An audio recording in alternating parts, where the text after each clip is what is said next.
চৰকাৰী কৰ্মচাৰীসকলৰ বাবে জনাব বিচাৰিছো বৃহৎ সুখবৰ। নতুন বছৰত ৰাজ্য চৰকাৰ ফালৰ পৰা কৰ্মচাৰীলৈ এক বিশেষ আঁচনি মুকলি কৰিছে, য'ত কৰ্মচাৰীসকলে 1 কোটিলৈকে টকা অতিৰিক্তভাৱে লাভ কৰিব। আৰু কোনসকল কৰ্মচাৰীয়ে লাভ কৰিব, কেনেকৈ আপুনি এই টকা লাভ কৰিব, সবিশেষ আপোনাক জনাব বিচাৰিছো। ভিডিঅ'টো প্ৰথমৰ পৰা শেষলৈকে চাই থাকিব। 25 বৰ্ষত কৰ্মচাৰীসকলৰ বাবে আটাইতকৈ ডাঙৰ পদক্ষেপ অসম চৰকাৰৰ কৰ্মচাৰীৰ বাবে বীমাৰ সুবিধা, যে কোনো ধৰণৰ প্ৰিমিয়াম নিদিয়াকৈ এই সুবিধা কৰ্মচাৰীসকলে লাভ কৰিব। আৰু কি কি সুবিধা লাভ কৰিব, যে ব্যক্তিগত দুৰ্ঘটনাজনিত বীমা হিচাপে দুৰ্ঘটনাজনিত মৃত্যু বা পংগু হোৱাৰ ক্ষেত্ৰত 1 কোটি টকা লাভ কৰিব।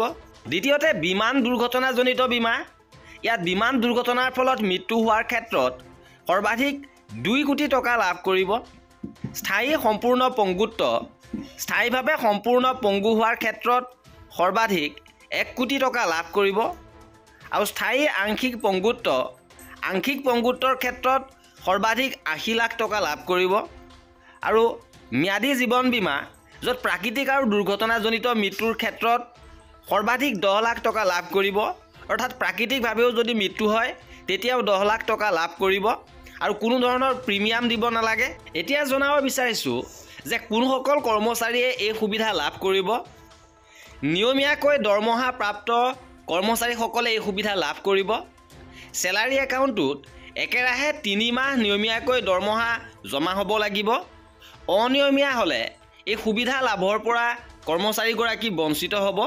আৰু কি কি প্ৰক্ৰিয়াৰ জৰিয়তে এই ধন আপুনি লাভ কৰিব পাৰিব উল্লেখ কৰিছে, যে সৰলীকৃত দাবী প্ৰক্ৰিয়া, প্ৰয়োজনীয় নথিপত্ৰ প্ৰদানেৰে বেংকক দুৰ্ঘটনাৰ বিষয়ে অৱগত কৰিলে বীমাৰ সুবিধা আপুনি লাভ কৰিব, বা বীমাৰ সুবিধাৰ ক্ষেত্ৰত নিশ্চিত সহযোগ লাভ কৰিব আৰু অতি সহজে আপুনি বেংকৰ পৰা এই টকা ল'ব পাৰিব।